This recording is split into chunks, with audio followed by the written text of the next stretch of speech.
Halo semuanya, di video ini Koko akan lanjutin pembahasan kita tentang Nanyang Junior College Physics Paper.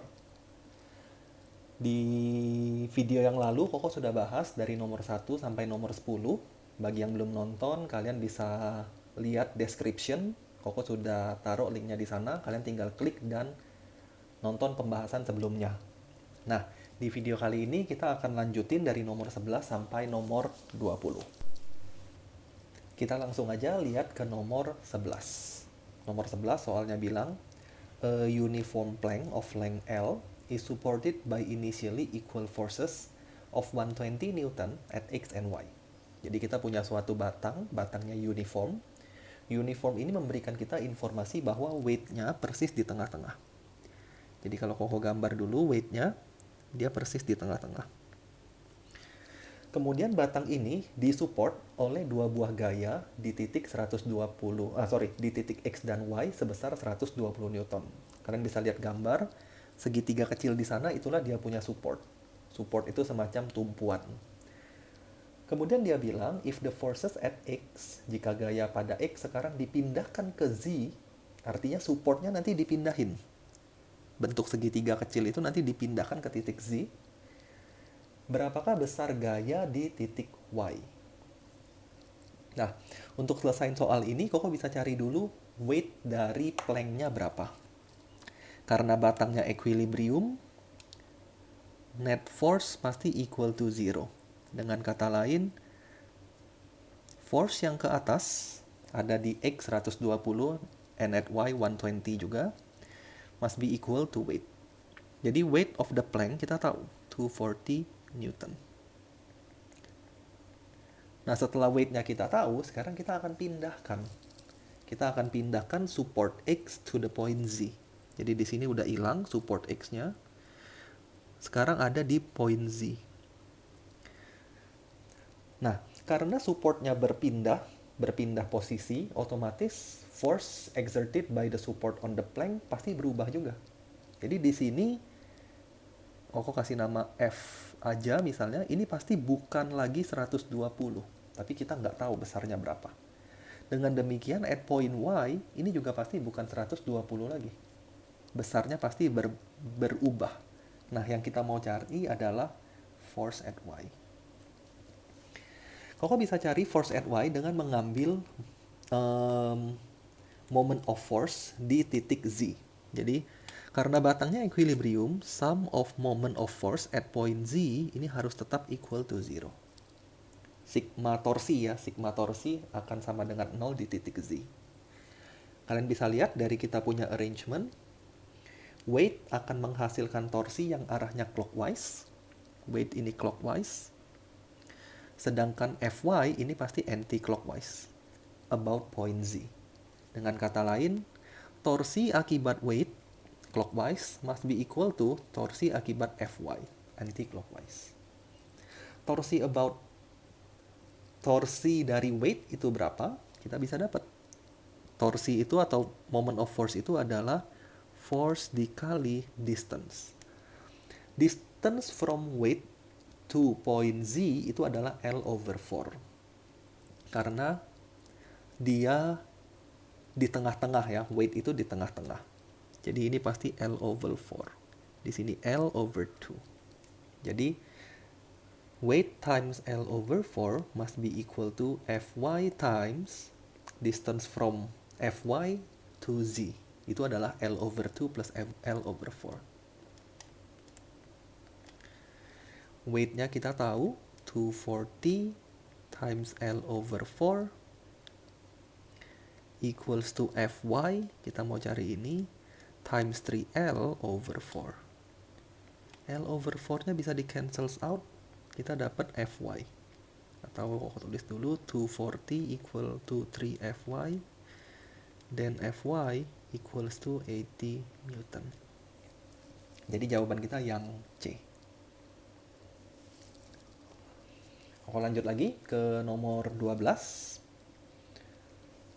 Soalnya bilang, a massive iron ball of mass 200 kg is hung from a steel cable with an angle theta to the vertical. Jadi kita punya suatu bola bola ini punya massa 200 kg. Koko akan langsung gambar, dia punya weight berarti M times G. Kemudian bola ini digantung dengan menggunakan suatu steel cable. Steel cable-nya membentuk sudut theta terhadap vertikal. Udah pasti ini punya tension. Kita kasih nama T. If the rope cannot safely tolerate a tension of more than 1000 Newton, jika rope-nya, ada rope juga di sini, rope-nya juga punya tension. Nah, jika tension of the rope nggak bisa lebih dari 1000, jadi maksimal dia 1000, ini 1000 Newton, berapakah maximum value of theta for the steel supporting cable? Berapa sudut theta yang paling besar supaya benda ini bisa tetap tidak jatuh, supporting the cable, supporting the ball. Koko uraikan aja tension di steel. Kan ada yang ke atas, ini T cos theta. Kan ada yang ke bawah sini, ini T sin theta. Ada yang horizontal dan yang vertikal. Nah, karena kita pengen benda ini equilibrium, maka net force in the direction of X must be equal to 0. Dengan kata lain, T sin theta must be equal to 1000. T sin theta equal to 1000. Kita nggak bisa ngapa-ngapain lagi.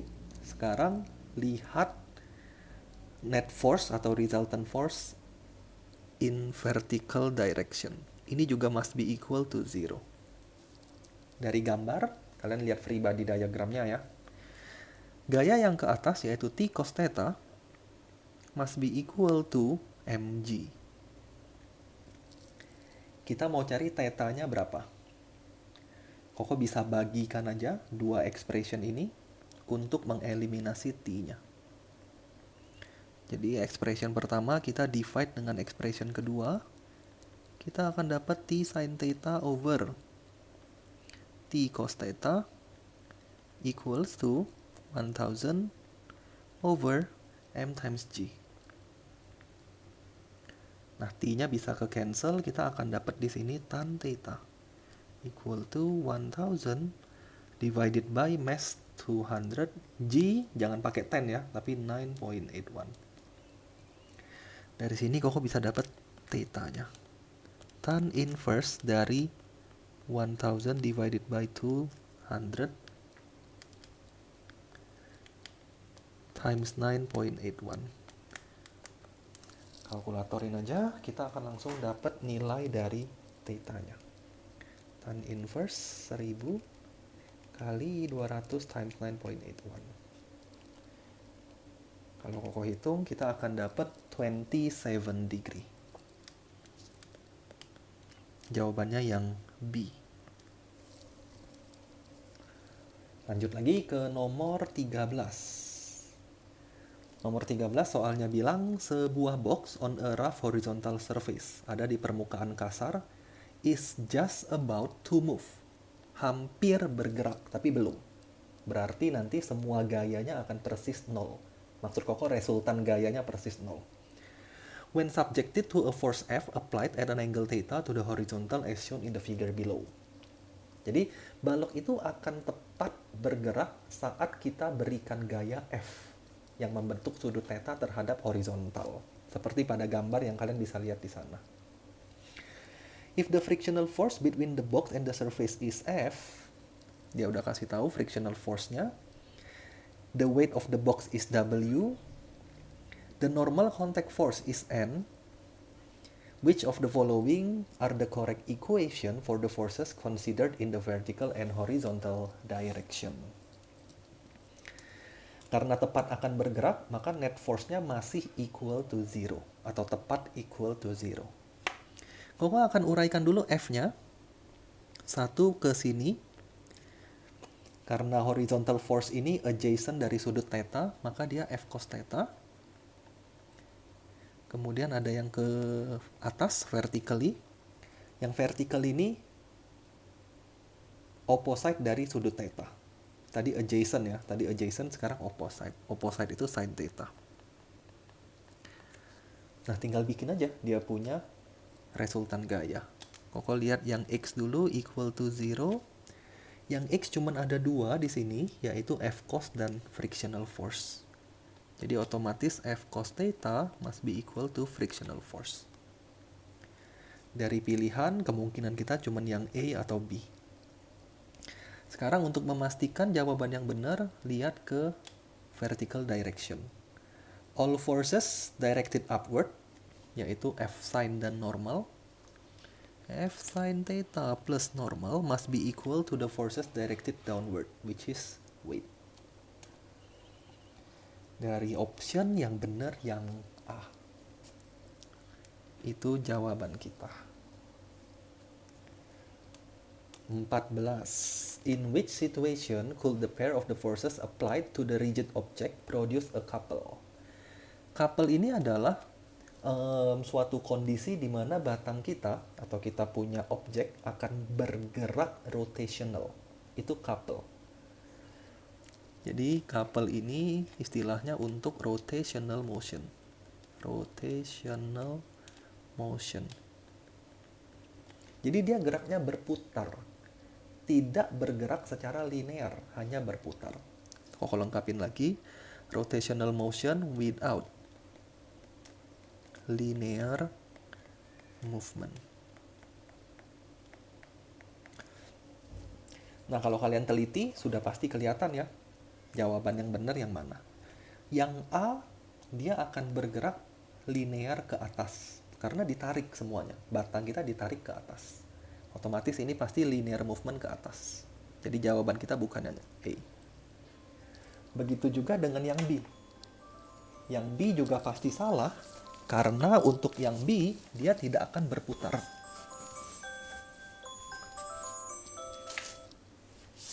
Jadi untuk yang B juga bukan jawaban kita, karena dia not rotational. Yang C, inilah jawaban kita. Dia tidak akan ada linear movement, karena upward force equal to downward force, tapi dia akan ada rotational motion. Kalau kalian lihat di sini, F ini ditarik ke atas posisinya, sedangkan ada F lain yang berada di posisi lain ditarik ke bawah. Ini akan menyebabkan moment of force yang arahnya berlawanan. Akan menyebabkan moment of force yang searah, maksud Koko. Sehingga dia akan berputar. Yang D tidak akan bergerak. Sama seperti yang B. Jadi jawaban kita yang paling tepat itu adalah yang C. Next, kita lanjut ke nomor 15. A ball is projected vertically upward at height h. The kinetic energy of the ball is K. Kinetic energinya K. And its potential energy is U. Jadi suatu bola dilempar ke atas. Taking air resistance to be negligible, tidak ada air resistance di sana. Which graph correctly shows the variation of K and U with H? Tentu saja Koko akan teliti dari U dulu. U itu adalah potential energy. Potential energy formulanya mgh. M sama G ini pasti suatu nilai constant. Maka gravitational potential energy akan directly proportional to height. Artinya U sama height itu grafiknya pasti linear. Nah dari sini sebenarnya Koko udah tahu. Jawaban yang benar pasti yang A. Karena jawaban pilihan yang lain, potensial energinya tidak linear terhadap H. Dan itu pasti salah. Jadi jawaban kita yang A. Nah, kenapa kinetic energinya turun? Kenapa kinetic energinya turun ke bawah? Karena kalian bisa bayangin, ketika bola dilempar ke atas, its kinetic energy will be converted into potential energy at the same rate, dengan laju yang sama. Jadi loss in K maksud Koko, loss in kinetic energy bakal equal to gain in U. Rate-nya pasti sama, karena energinya tidak diubah ke bentuk yang lain. Sehingga ketika U-nya increase, K-nya pasti increase. Pilihan yang A. Itu nomor 15. Koko lanjut ke nomor 16. Nomor 16 soalnya bilang, the engine of a car has a maximum output power 54 kilowatt. Power 54 kilowatt. Berarti 54,000 watt. The air resistance acting on the car when it is moving with constant speed V is CV squared. Air resistance ya. Koko pakai simbol R. Air resistance-nya adalah CV square. Where C is 2. C-nya Koko ganti aja dengan 2. 2V square.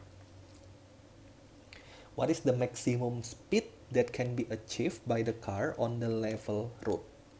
Berapakah kecepatan maksimum yang bisa dicapai oleh mobil ini? Kecepatan maksimum artinya acceleration-nya 0.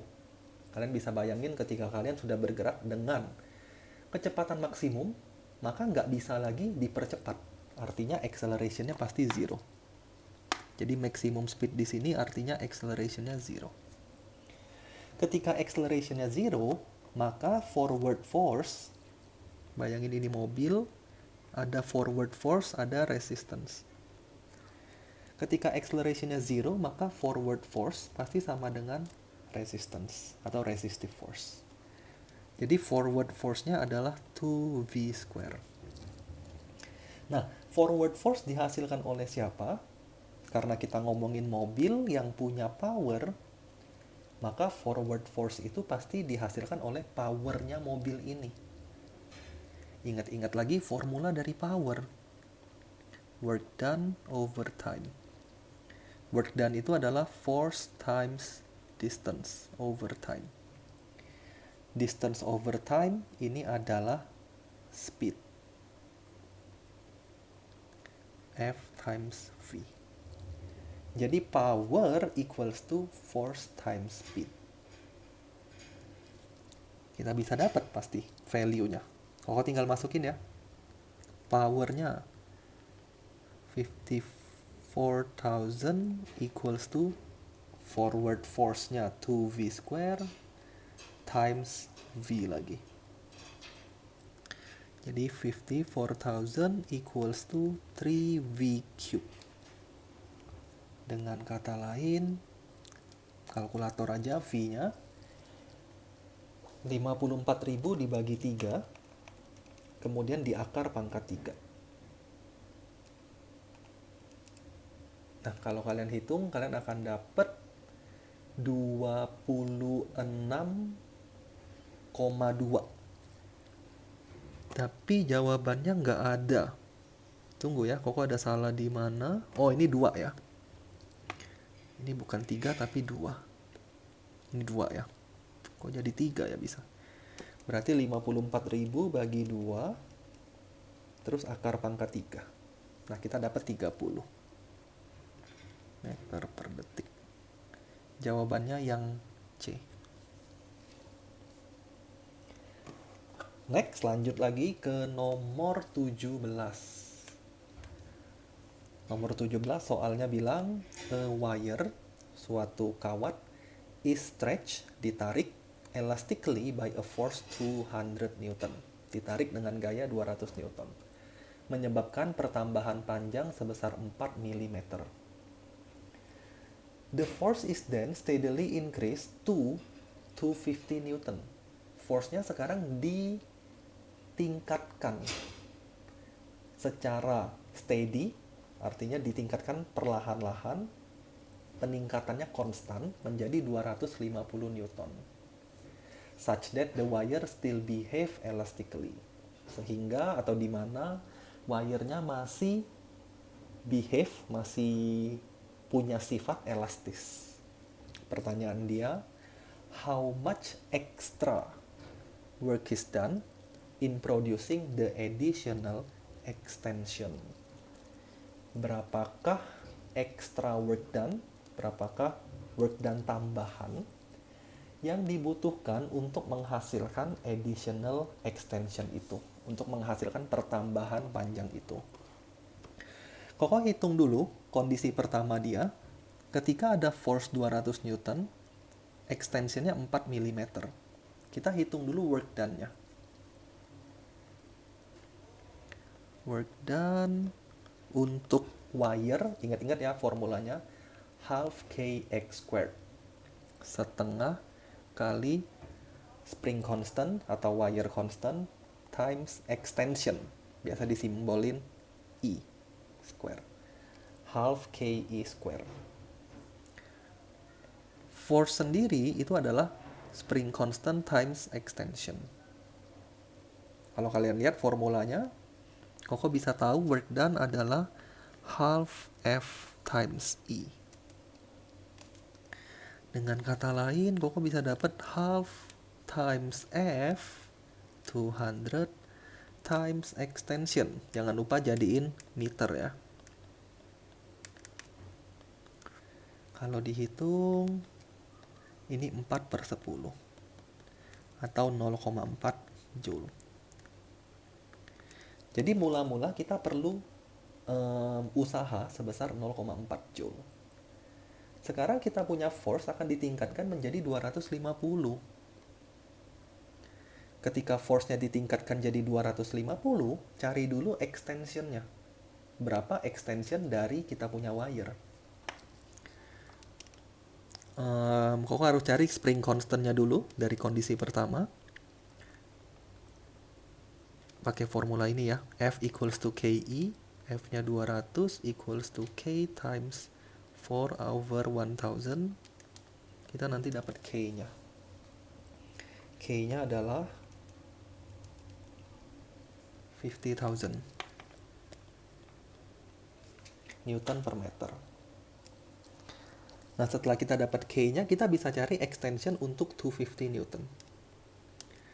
250 equals to 50,000 times extension. Extensionnya kita ketemu. 250 divided by 50,000. Extensionnya adalah 5 kali 10 pangkat min 3 atau 5 mm.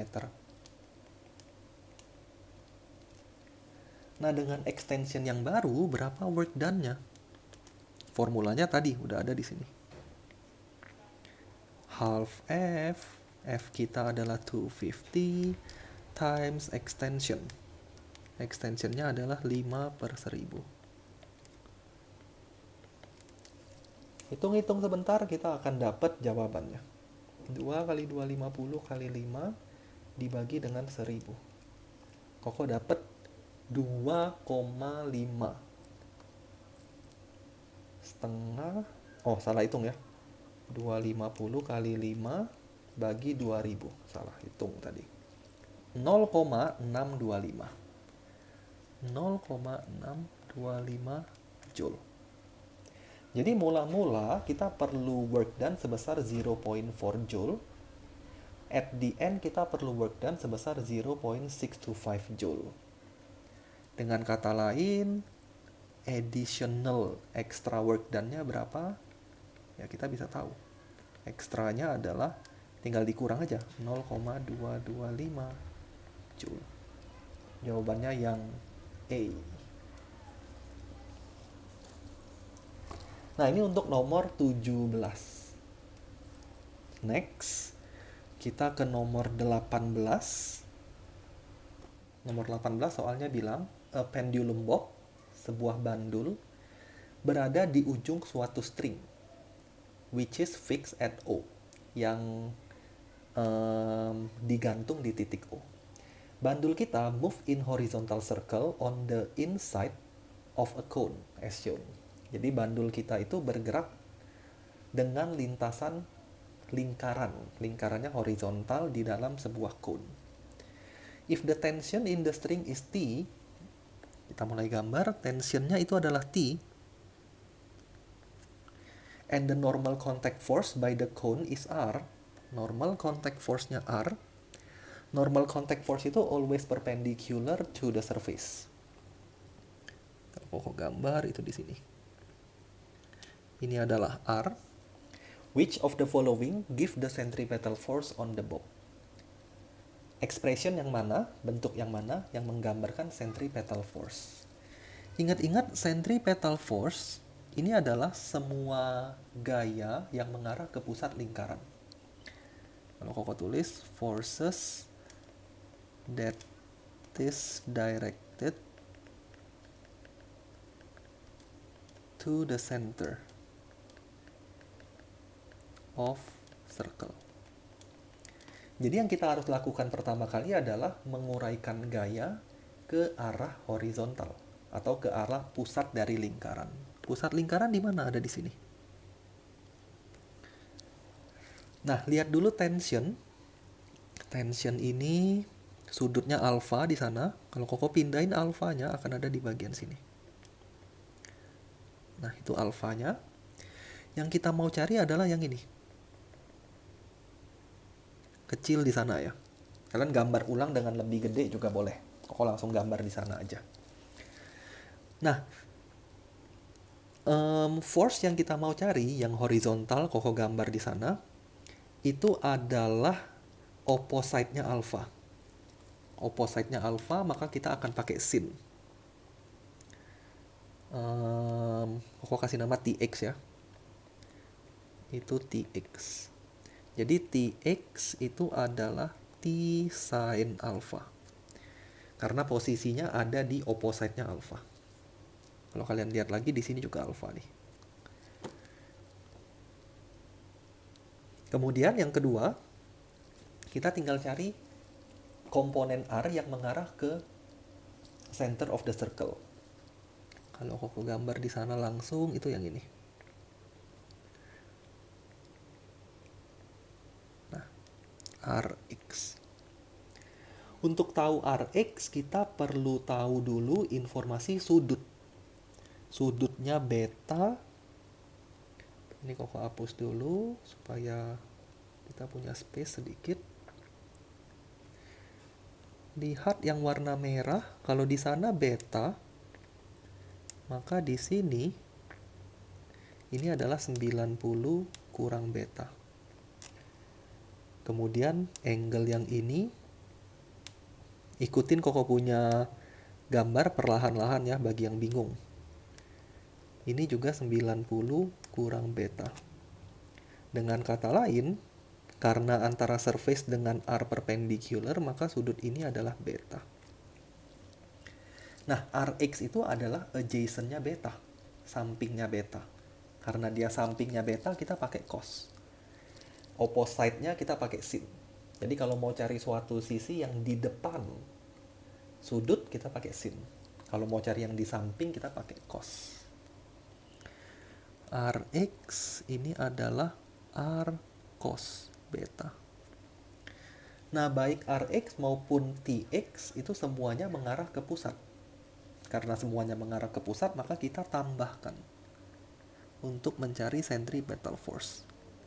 Jadi T sin alpha plus R cos beta. Inilah centripetal force-nya. Jawaban kita adalah yang A. Koko harap idenya kalian bisa dapat ya, walaupun mungkin gambarnya terlalu numpuk di sana. Tapi yang penting kalian harus ketemuin idenya. Kemudian kalian otak-atik sendiri kalau bingung. Gambar sendiri dengan skala yang lebih besar.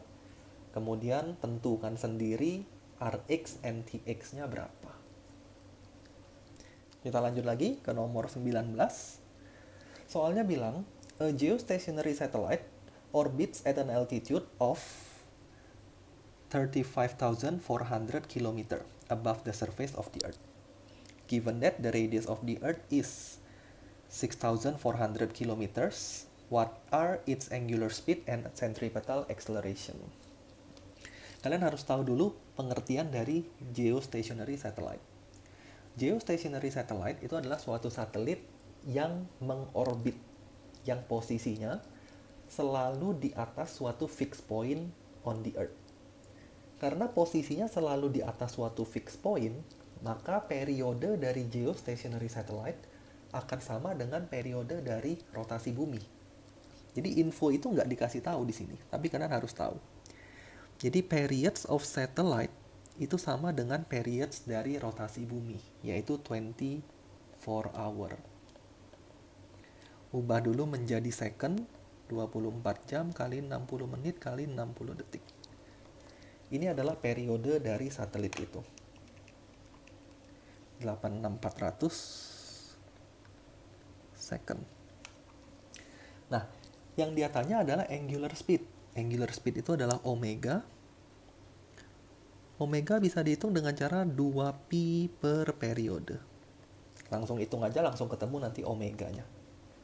2pi dibagi periods-nya 86,400. Kita dapat 7.27 times 10 to the power of negative 5 radian per second. Jadi pilihan yang benar tinggal either A atau B. Yang terakhir kita akan cari centripetal acceleration. Centripetal acceleration itu adalah, kita sudah tahu angular speed ya, omega square times R. Nah, R di sana itu adalah jarak dari center of the earth to the satellites.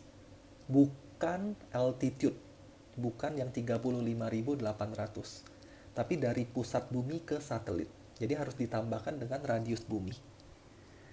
Jadi kalau Koko tulis 7,27 kali 10 pangkat min 5 kuadrat kali R-nya adalah penjumlahan. 35800 tambah 6400, hati-hati ini kilometer. Jadi harus kali 10 pangkat 3. Tinggal dihitung aja. Kita akan dapat hasilnya adalah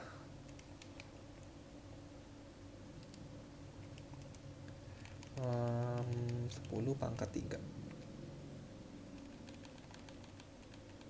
kali 10 pangkat 3. 0,22 meter per second kuadrat, atau 2,23 kali 10 pangkat, ini ada 3-nya ya, min 1 meter per second kuadrat. Nah, jawaban kita yang benar ada di yang B. Kita lanjutin ke nomor 20. Nomor 20 soalnya bilang, a student is given a sealed box containing a concealed electrical circuit. Jadi seorang siswa dikasih suatu box, tapi boxnya ini ketutup. Jadi kita nggak tahu isinya apa. The student plots the current voltage characteristic below. Nah, setelah dia plot, dia dapat current voltage karakteristik seperti pada gambar. Jadi kurva antara current dengan voltage. Pertanyaannya, which circuit is most likely to be enclosed within the box? Sirkuit yang mana yang kemungkinan besar terdapat di dalam box yang tertutup ini? Untuk jawab soal nomor 20, kalian harus tahu dulu, atau kita harus tahu dulu, karakteristik dari beberapa electrical component. Jadi misalnya yang A, jadi yang A ini kita punya yang namanya diode. Ini namanya diode. Karakteristik dari diode itu kurva current voltage-nya seperti ini. Ini current, ini voltage. Diode itu seperti ini. Kemudian yang C, karakteristik dari light bulb atau filament lamp ya. Ini bulb atau filament lamp. Filament lamp. Karakteristiknya adalah, atau kurva current voltage-nya seperti ini.